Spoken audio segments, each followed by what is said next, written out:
today is May 2, 2018, and it is currently 2 a.m. Eastern Time, and we are in the Passover Vigil, studying the question of the historicity of the Exodus. So let's start with asking our Heavenly Family to guide us. Heavenly Family, once again, we thank you for helping us to understand who you are. Please guide us in this next session of study to get a better understanding of the Exodus and help us to be able to consider the perspective that Richard Elliott Friedman put forward in his recent book in light of reality, and help us to see whether or not there's merit in it, and we really do want to see things as they are. Please guide us in this. Thank you so much, and help us to be able to learn any and every lesson we can from understanding the true nature of the Exodus. Thank you. We ask this in the name of Brad, she, and she. Amen. Amen. All right, so our last session was essentially occupied with me explaining some of the finds of scholarship and some of the issues related to the Exodus, and really just the current state of the field on the subject. And also that kind of allowed us to see what exactly a theory of the Exodus needs to account for. There are discoveries that have been made that do relate to the Exodus in one way or another. And if there was an Exodus, it has to account for the facts that we now know through those discoveries. So just brief recap, any theory of the Exodus, in order to be successful, must account for the indigenous origins of the children of Israel in the land of Canaan. It must account for the lack of Egyptian cultural influence among those early Israelites. It must account for the fact that the numbers of people involved in the Exodus, as is typically understood, being somewhere between 2.5 and 3 million people, it must account for the fact that that amount of people would ridiculously overpopulate the desert. Like I said, by the time the first people, if they were 8 wide, let's say, by the time the first people got to Sinai, half the people would still be in Egypt. Now that's just giving you some sort of understanding of how many people that is for that area. So any theory of the Exodus, in order to be successful, needs to account for that reality. It needs to account for the texts themselves. It needs to account for the fact that the Torah is not a single unitary writing by a single author, and certainly not by Moses, but is instead a mosaic of several originally separate writings written by different people with different perspectives, and they do not all tell the same Exodus story. So any theory of the Exodus must account for that fact as well in order to be successful. It also needs to account for the fact that there's no mention in Egyptian records of the people of Israel being in the land of Egypt. So this is all really, really important for us to keep in mind in evaluating different claims concerning the Exodus. Now, I mentioned in the last session a book by William G. Dever called Who Were the Early Israelites and Where Did They Come From? Prior to examining the issue of the conquest of Canaan in his book, he does examine the Exodus a bit, but doesn't really go a whole lot into it. But he kind of gives the idea that really archaeology is not equipped to really examine the Exodus story as a whole. Some of what it says just can't really be addressed by archaeology. Like certain events just wouldn't necessarily leave a whole lot of archaeological remains. And he mentions that there may have, in fact, been a person named Moses who led a group of Israelites or proto-Israelites, but archaeology can't specifically assess who he was and whether he existed and that sort of thing. And of course, the reason for that is that there are no archaeological remains of Moses and no references to Moses in archaeological finds early enough to really be significant in telling us something about Moses. In the book The Exodus by Richard Elliott Friedman, he spends the first part addressing how most scholars kind of discard the Exodus, and he points out that really we didn't need anything from archaeologists in order to know that the Exodus story that we usually imagine isn't correct. And that's because of things like the fact that the wilderness would be fertile right now if you had 2 to 3 million people living in it for 40 years. And just the sheer numbers of people involved and certain other claims concerning the Exodus, can be known to not quite work even without archaeology. And, he points out that really archaeology on its own cannot really be used to confirm or deny the Exodus. And if there is an Exodus, it has to be a smaller number of people. And so that changes the whole ball game. Like, let's say it, instead of being, one of the things that he points out is that the earliest sources for the Exodus do not mention how many people there were. And it may have been a lot smaller of a group. Now, if that was the case, and if they weren't in the wilderness for 40 years, let's say, or maybe they were, but they're a small number, you wouldn't necessarily expect to be able to find remains in the wilderness. And you wouldn't necessarily expect Egyptian records to take note of them if they're just a smaller group of people. Likewise, you wouldn't expect, a whole conquest in the land of Canaan.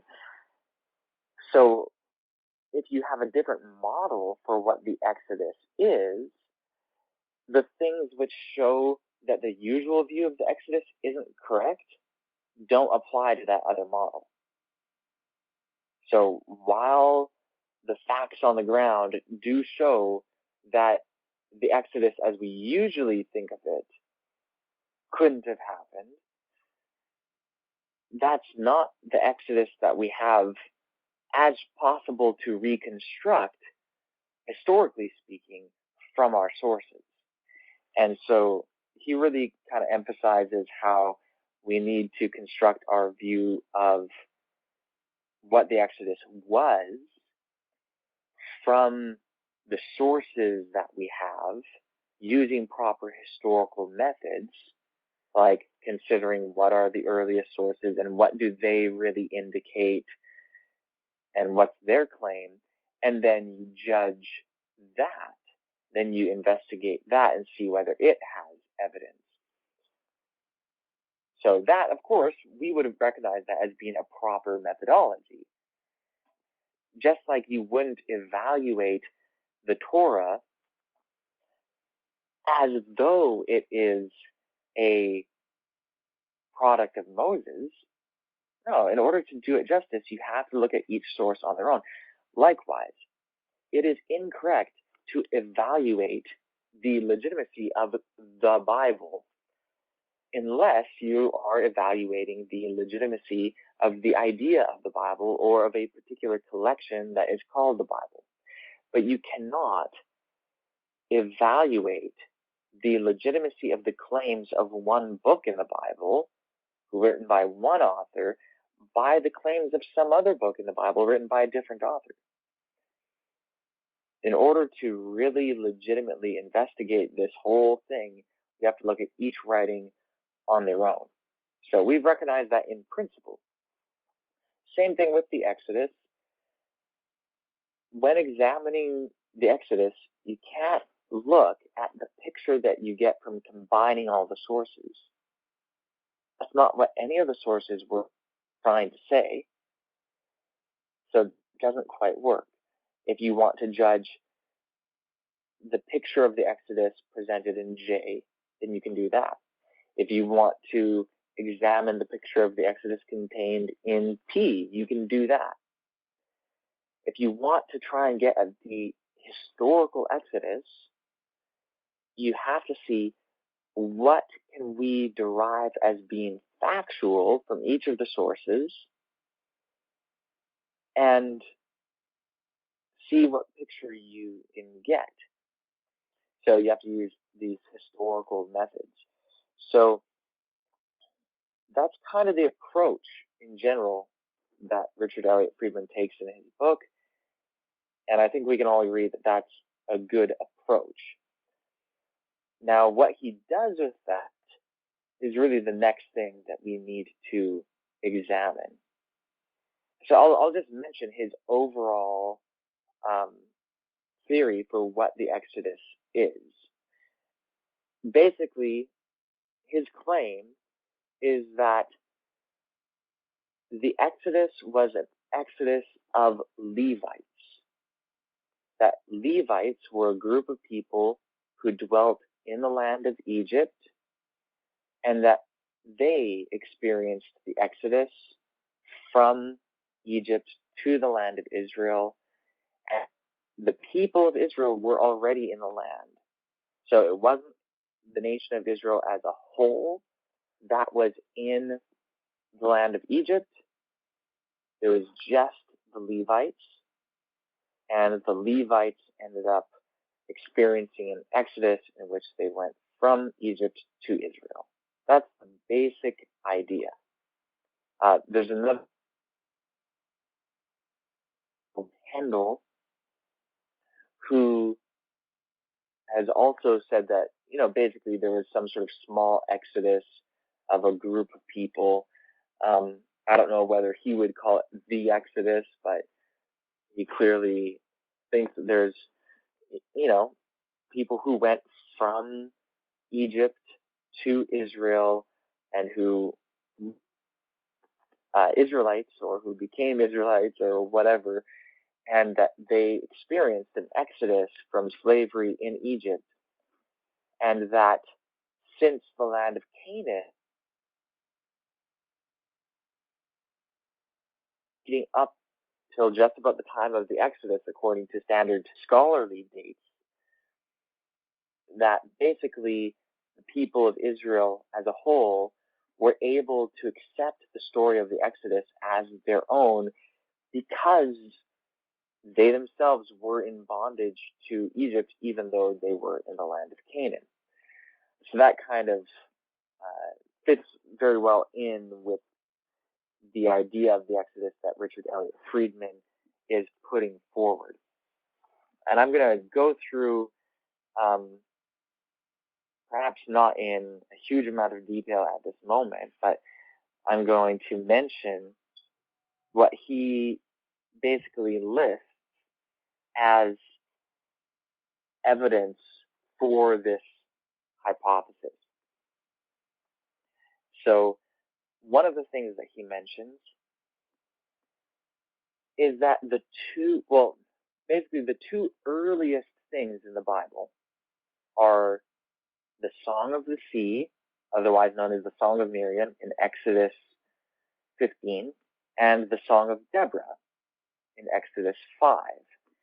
The Song of the Sea, Exodus 15, is about the Exodus, and it is potentially the earliest thing in the Bible, perhaps to be dated as early as the time of the Exodus itself. So if the Exodus really happened, and if this really is the earliest thing in the Bible, then it might actually be pretty much a contemporary account. And what he points out is that the Song of the Sea, in describing the Exodus, does not even mention Israel. If you read it, it doesn't mention Israel. It just refers to the people that experienced the Exodus as being people, a people. They are called an which is the Hebrew word for people. And when it describes what happened to them, it doesn't say that they went and took over Canaan, or that they even went to dwell in the land of Canaan. It says that they were taken and planted in Yahweh's mountain at his throne's platform. And that phrase, throne's platform, is mikdash, and it's only used here and in other places in reference to the tabernacle, or in reference to the temple. So like at the dedication of Solomon's temple, he refers to it as the mikdash, God's platform, or his throne's platform. So implanted in their legacy's mountain at his throne's platform is like temple language. And then it says, the throne's platform that you made, Yahweh, a sanctuary, Lord, that your hands built. So it's like, okay, so this people, this who is taken from Egypt and experienced the Exodus, they are planted in Yahweh's mountain at his throne's platform in his sanctuary. Well, the only people that could be literally said of is the Levites. So that's like the first thing, is that the earliest account of the Exodus that we have anywhere doesn't say that it was Israel. It just says that it was a people. And if you look through the Song of the Sea to try and identify the people, the only real indication that you have is that they were the people who were then planted at the Lord's sanctuary in his mountain, using terms that are only used of the temple in Jerusalem. And of course, the only people that were literally planted there at the temple is the Levites. So that kind of indicates, okay, well, perhaps this is really telling a story of people who were Levites being taken from Egypt and being planted in Israel, particularly at the temple. Another thing that he points out is that if you look at the names of Israelites in the Bible, and you're trying to find out how many of them have Egyptian names, because, hey, if they came from Egypt, you'd think that some of them would have Egyptian names. And it turns out that some of them do. But without exception, all of the people mentioned in the Bible who have Egyptian names, like all of the Israelites who have Egyptian names, are Levites.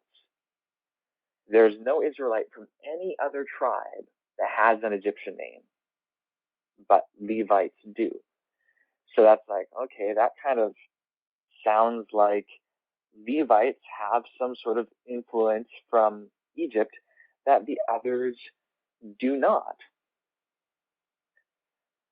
Another thing that he points out is that the story of the Exodus is really something that we have from Levite sources.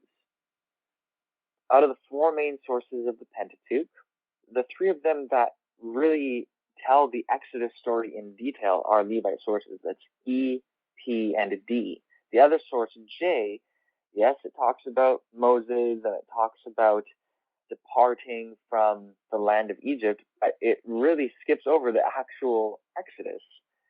It's just like, last thing that happens in J is like, let my people go, and then it jumps ahead to the fact that they're already gone, like they've already departed.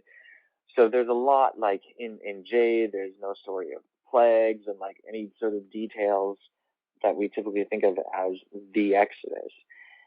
It's really in the Levitical sources themselves that we find that story told in its fullness. And then another thing that's interesting is the name Yahweh. In the Levite sources, particularly in E and P, the name Yahweh is not known until it was revealed to Moses, whereas in J, it's known pretty much from the beginning of time. And the explanation that Richard Elliott Friedman gives of this is basically that the reason why these Levite sources contain this story of the name Yahweh being revealed to Moses is because the Levites were the ones who came from Egypt and who brought with them the worship of Yahweh. And when they got to the land of Israel, they had to explain to the Israelites how it's like, this God that we are telling you about, Yahweh, is your God. This God is El. It's just that you didn't know his name. So if the Israelites were already in the land and they're Canaanites and they know God by the name El, which we know Canaanites did know God by the name El, then those who have the worship of Yahweh would have to explain this is indeed the same God. So who would do that? If the name Yahweh was revealed to Moses in an Exodus experience, well, it would be those who went through the Exodus who would have to explain that. And it's interesting that that idea is only present in the Levite sources. So that kind of ties together the Levites with the Exodus once again. Another thing is that the tribe of Levi is the only tribe that did not have a tribal inheritance. And that kind of fits well with the idea that the people of Israel were already in the land and that the Levites came from Egypt to the land of Israel, and hey, they don't have a tribal inheritance, so hey, basically they end up, because they came later and the nations already had their tribal inheritance, then the Levites didn't get a portion or a share in terms of land. So again, that's just kind of some of the picture that Richard Elliott Friedman paints in his book. He also points out that there are other cultural influences from Egypt that are only present in Levite sources or in Levite culture, but not in the culture of Israel at large. So he claims that the battle tent of Ramses shares quite a number of similarities with the wilderness tabernacle. And the tabernacle, again, is only known from Levite sources. The tabernacle is spoken of in the Torah more than anything else. Like, really, more than anything else, the tabernacle is the subject. And it occupies so much of the P source. It's mentioned in the E source, which is also a Levite source. But what's interesting is that it's not mentioned at all in J. the tabernacle is not even mentioned in J. And J is the non-priestly source of the Pentateuch. So that's kind of interesting that there's this connection, since so much of the Exodus story has to do with the tabernacle, and only the Levite sources mention it. And if the tabernacle actually was influenced by the battle tent of Ramses, an Egyptian influence, and that's only present in the Levite sources, again, that connects the Levites with the Exodus. Another thing is the Ark of the Covenant and Egyptian barks. Basically, barks are boats, but they are like ceremonial boats that aren't set, or they're at least rarely set in water. They were sacred ritual objects, and they were sometimes gold-plated and decorated with winged cherubs and carried on poles by priests. So it sounds very much like the Ark of the Covenant, but this is an Egyptian practice. And this, again, carrying the Ark of the Covenant and all of that, like this is a Levite thing. So that seems to be another Levite connection to Egypt. Another one is circumcision. Only the Levite sources actually command circumcision. And circumcision was actually an Egyptian practice prior to it being an Israelite practice. So that might be another connection with the Levites and Egypt, and not the whole of Israel. So that's kind of another interesting thing. He gives several other points that specifically connect the Levites with Egypt and with the Exodus. I won't mention all of it, but I'll mention one or two more. One of them is that in the Levite sources of the Pentateuch, but not in J, there is discussion of being kind to slaves. Now, on this point, it's kind of interesting because also in the Levite sources is where you find condoning slavery. So I don't know exactly how well that point ends up working out in his hypothesis, but in any case, there are places in those Levite sources that do say to be kind to slaves in some way or another. And then another one is a huge emphasis in the Levite sources, and in the Levite sources alone, on being kind to foreigners in your midst. And kind of the hypothesis is that the Levites, in fact, the word Levite means an attached person in the sense of a foreign resident. And so his idea is that the Levites were actually a kind of like a social class in Egypt, and they were on the outskirts of society, and they were kind of just attached to society, but they didn't really belong. Like, they weren't actually Egyptians. Like, they were probably originally connected with Israel in some way. They were Canaanites or something, and they were just kind of attached to the Egyptian society. They're not really part of it. And then when they joined Israel again, they became attached to it, though not really being one of the tribes like the rest of them, not already being there in the land and having an inheritance and all of that. So they were just kind of attached to Israel. So Levite means attached, like a foreign resident. And so in those Levite sources, they were written by Levites who had experienced and who had memories of their predecessors experiencing kind of being on the outskirts of society and being foreign residents. So in the Levite sources, you have repeated commands.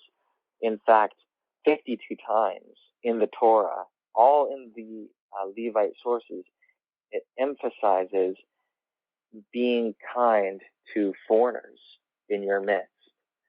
So that makes sense coming from Levite sources if the Levites were the ones who experienced the Exodus. He also ends up going to genetic evidence and how basically, genetically speaking, in doing DNA today, it does not appear that Levites all trace back to a single person or even to a small group of genetically related people that, so that kind of fits better with the idea that the Levites were actually a social class of outsiders rather than being an actual tribe descended from a single individual. So I'm just mentioning all these things again to inform you of the idea put forward in the book The Exodus by Richard Elliott Friedman and some of the evidence that he puts forward in favor of that idea. So I think that kind of gives enough of his idea. Does anyone have any comments or questions on any of what we've discussed so far?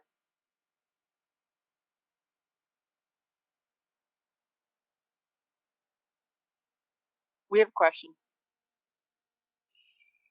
So what are we to make of like the 12 tribes, like in Revelation 7, that includes Levi and stuff?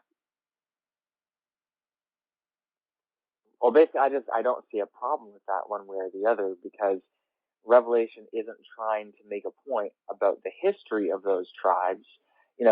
Levi became a tribe of Israel, but it basically had a different experience as a tribe. And the whole idea of the Exodus, as presented by Richard Elliott Friedman, is kind of offering a different explanation as to why the tribe of Levi was so different.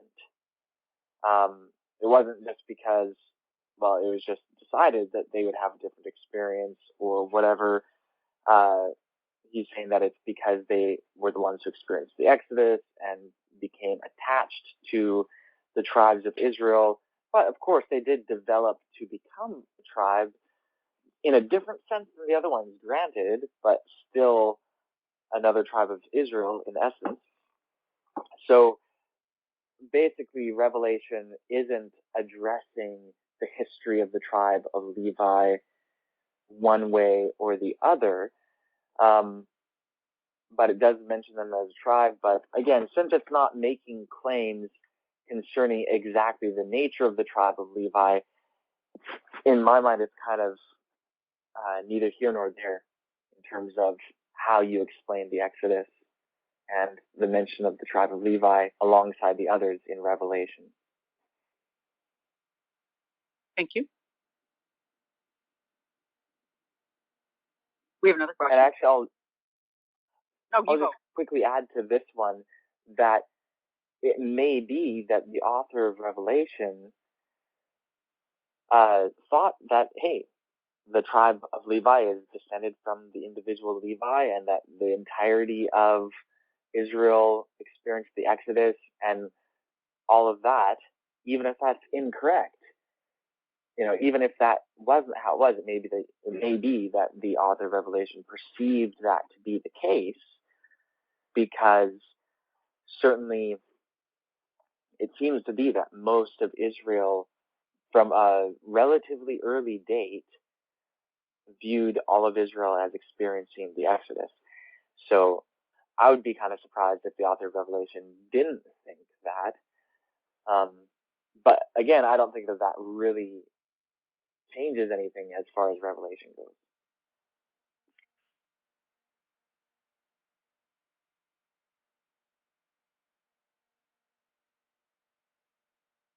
So you said you have another question? Yeah. How do we know Miriam wrote the Song of the Sea? Do you know? Right. Well, I don't think that Richard Elliott Friedman necessarily thinks that it was written by Miriam.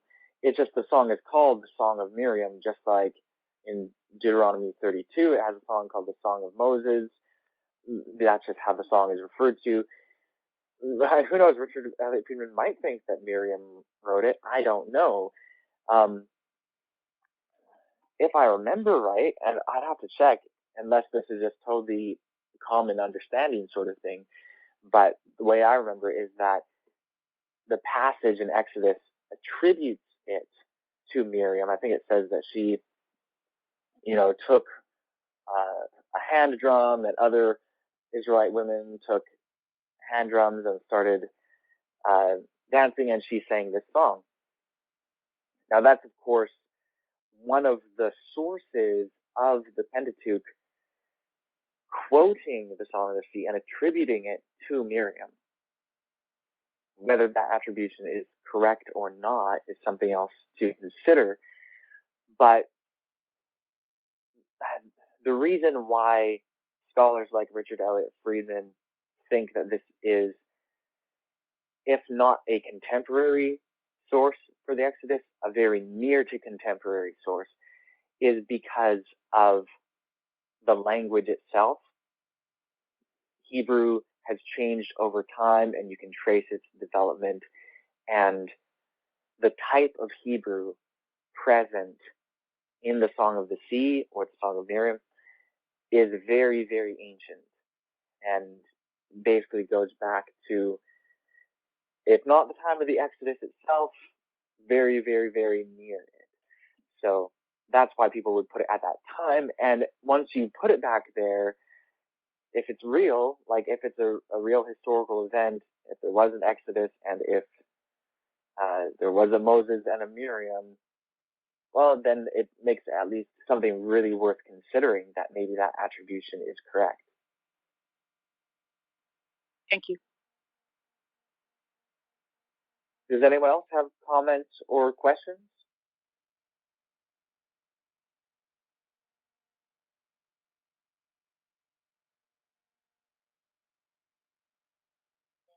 I have one more question if no one else does. Sure.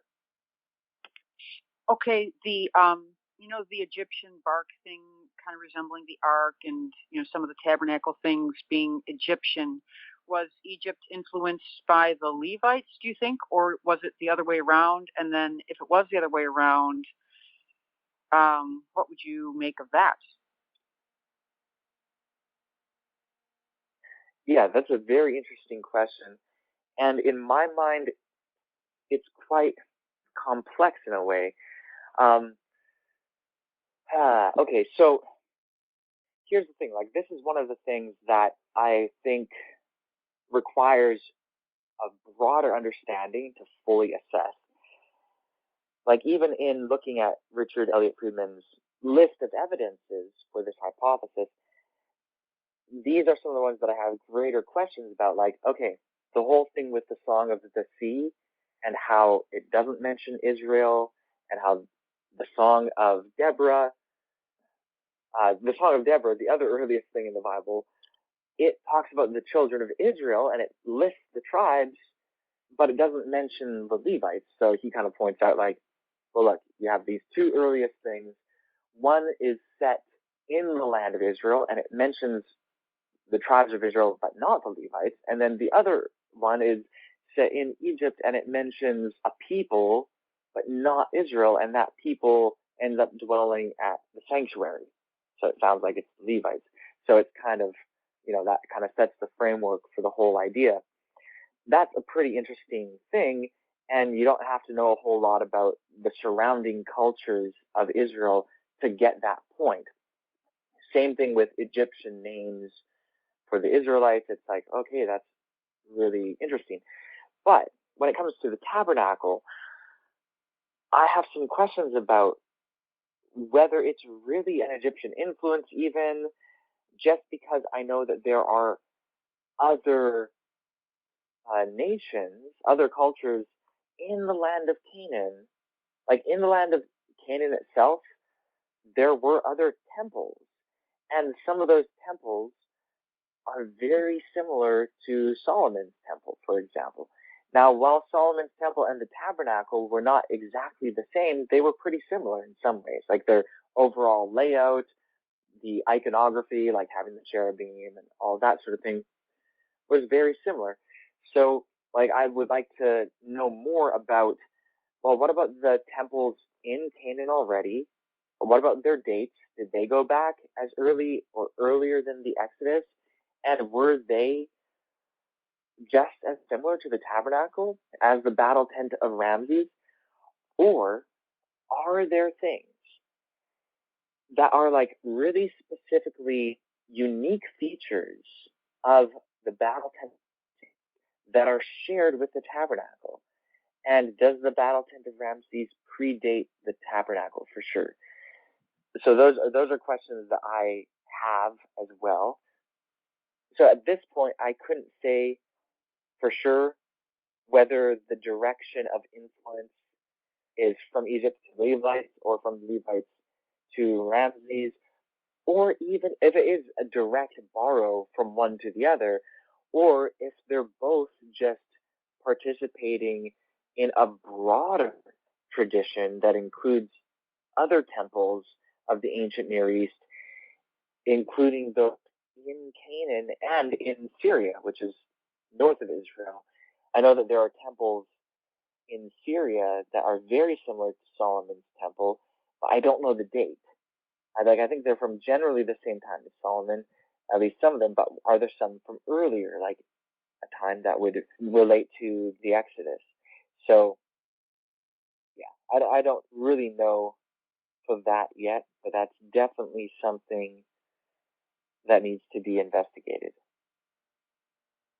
Well, I wonder too, how the sanctuary was made after the pattern shown to Moses on the mountain, or that many of these, even the wicked gods or the council of gods probably know what the tabernacle in heaven looked like and probably patterned their own gods temples or their own temples after that maybe too. So maybe it's not really surprising that they're very similar like that. It's probably not really that problematic. Yeah, true enough, as far as that goes. I remember when I first learned that there were other temples and other sanctuaries and other sacrificial systems and all of that that are so similar to Israel and their temple and everything. It was like, wow, like I remember growing up, I always thought that this whole thing was so unique to Israel, when in fact it wasn't fully unique. But again, I guess when it becomes kind of more significant is if some of this stuff predates Israel, and it kind of goes beyond that too in a way, because just because something predates Israel doesn't mean that it's not from our heavenly family either, right? So maybe our heavenly family inspired an understanding of a temple for some Canaanites, and then they ended up kind of corrupting it, and then they inspired an understanding of the tabernacle for Moses, which was supposed to be like a corrected pattern, let's say. Like, let's say it kind of gone off. You even have with David in Chronicles, it says that he received a revelation of the pattern for the temple. And obviously, there was already something in existence that was similar to that, the tabernacle, but he had this revelation anyway, whether to correct some things in the understanding of his day or just to give further understanding in regard to the heavenly sanctuary, you know. So, yeah, interesting stuff anyway. Thank you. So we have about 10 minutes left in this session. Does anyone else have any comments or questions in this last 10 minutes? Well, I might just say, in light of what we've been learning for quite some time, it is getting easier and easier to see the connection, of how if we know these things, then we can understand better a proper relationship with our Heavenly Father. Because I know many people, especially Adventists, have had questions about things, like you've brought out several things on the slavery and the killing of the women and children, and it just didn't sound like the God of love that we're supposed to, uh, respect and all that. Even though we know He will judge someday, but anyway, I just wanted to mention that. So there was a time when you asked earlier, did anyone have a problem and question why are we going over this? Yeah, there was a time when I would have had maybe have had a problem with it, or at least question, well, why are we going over that? But it just becomes more and more clear, and it's interesting how our Heavenly Family didn't bring that to us right away, because it is kind of a shocker, but it sure explains a lot of inconsistencies as we read through um, this collection of books. Anyway, I think that's all I had to say about that. Yeah, thank you for mentioning that. I mean, this is definitely all stuff that we have to be able to come to terms with one way or the other. If we're going to change the world with this message and bring people the gospel of truth, I don't mean specifically the text known as the gospel of truth, but actually bringing people the good news of truth and salvation from sin and all of that. And if it's connected to our Heavenly Family, to Yahweh, the God of Israel, and it's like we're promoting Jesus and all of that, well, people automatically connect that with, quote unquote, the Bible. And it's like, well, wait, doesn't the Bible say this and that? Doesn't it promote slavery? Doesn't it promote genocide and etc.? And yeah, we need to be able to address those circumstances, no matter what the truth of those circumstances is. But I mean, like with the Canaanite conquest under Joshua, like that's a pretty big deal. And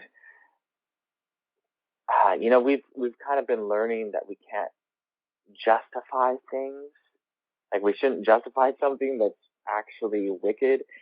And man, there's one place in Joshua, maybe in the break I'll find it and read it in the next session. But there's a place where there are 5 kings that hide in a cave, and Joshua has people, has his officers get these 5 kings, bring them before him, and he tells his officers, put your feet on the necks of these kings. And then he says to them, this is how Yahweh will deliver all your enemies to you. And then he kills those 5 kings and then puts them back in the cave in which they were hiding. Then in the next chapter, it says that, whatever Yahweh commanded Moses, Moses said, and whatever Moses said, Joshua did, and he didn't omit anything. And it's just like totally portraying Joshua as like being someone who's really carrying out the will of God. And yet in the previous chapter, he's like doing this action, which if we saw anyone do that today, we would just think it's absolutely barbaric. In fact, let's see here. I may have actually... Okay, I found this section here. It's in Joshua chapter 10. I'll start reading from verse 23. Oh no, I'll go back to verse 22. Then said Joshua, open the mouth of the cave and bring out those 5 kings unto me out of the cave. And they did so. and brought forth those 5 kings unto him out of the cave, the king of Jerusalem, the king of Hebron, the king of Jarmuth, the king of Lachish, and the king of Eglon. And it came to pass, when they brought out those kings unto Joshua, that Joshua called for all the men of Israel, and said to the captains of the men of war, which went with him, Come near, put your feet on the necks of these kings. And they came near and put their feet upon the necks of them. And Joshua said unto them, Fear not, nor be dismayed, be strong and of good courage, for thus shall the Lord, or thus shall Yahweh, do to all your enemies against whom you fight. And afterward Joshua smote them and slew them, and hanged them on 5 trees, and they were hanged upon the trees until the evening. And it came to pass at the time of the going down of the sun that Joshua commanded, and they took them down from the trees and cast them into the cave wherein they had been hid, and laid great stones on the cave's mouth, which remain until this very day. Okay, so that was, again, Joshua chapter 10, verses 22 to 27. And in the next chapter, chapter 11, let's see if I can just quickly find this other verse. Yeah, chapter 11, verse 15, Joshua 11:15. As Yahweh commanded Moses, his servant, so did Moses command Joshua, and so did Joshua. He left nothing undone of all that Yahweh commanded Moses. Okay, so it's kind of portraying Joshua as acting in harmony with what Moses commanded, and what Moses commanded was what Yahweh told him to command. But then at the same time, it's portraying Joshua as like bringing out these 5 kings, telling his captains to put their feet on the necks of these kings. Now, I want you guys, like when we read stuff in the Bible, we're so used to just imagining like, oh yeah, that's a bit different, but hey, I guess that's how it was. But seriously, guys, imagine now, like we need to judge things with just balances, right? So imagine if you turned on the TV or went on the internet and you saw in the news that let's go back a few years and just say that it's like someone from the Middle East. Let's just say it's Saddam Hussein. And so again, yeah, going back a few years, where you have Saddam Hussein on the news, and he had conquered 5 other peoples from around him. And let's say that he brought their kings or their leaders, and he had the captains of his military. And this is all televised, let's say, and you're watching this video. So you have Saddam Hussein. He has these rulers of the surrounding nations, and he tells his captains, put your feet on their necks. And the captains put their feet on the necks of these rulers. And he says to them, our God will deliver all of your enemies into your hands like they have with these enemies. And then Saddam Hussein kills those 5 rulers. Like if you saw that on TV, like if you saw anyone else, let's say Saddam Hussein, let's say it was a North American leader, whether you say Donald Trump or Justin Trudeau or whatever, like if you had someone today, a leader, do that, you think it's totally barbaric. Like it's not just they happen to die in battle or they kill another king, but like bringing them out, having their captains put their feet on their necks is like totally like an act of gloating and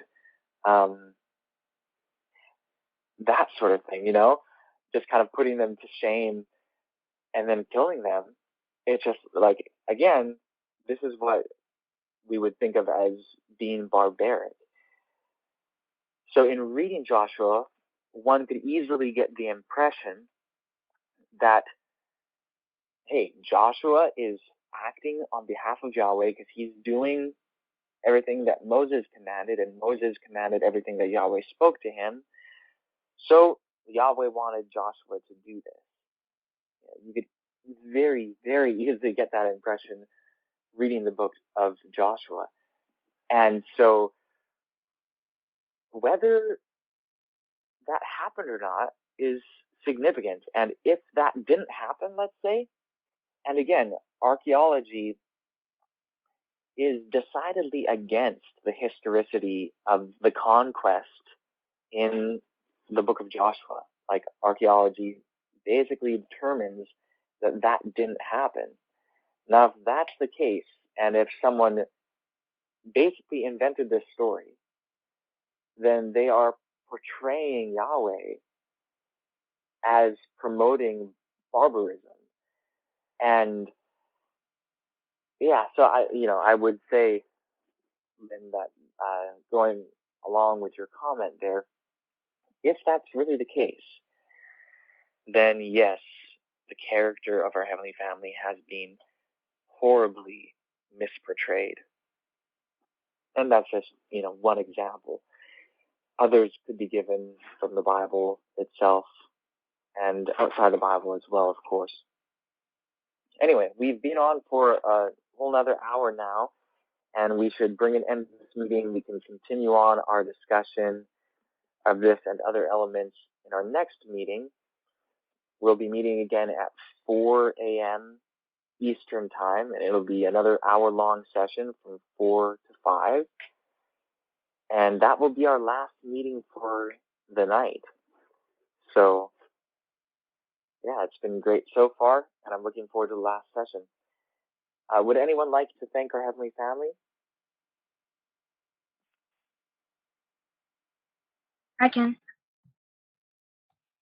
Dear Heavenly Family, thank you for the truth you have been giving us and for showing us a genuine way of investigating something so we can know the truth of it. Help us to take the principles we are learning into our actions and so we could show the world who you truly are.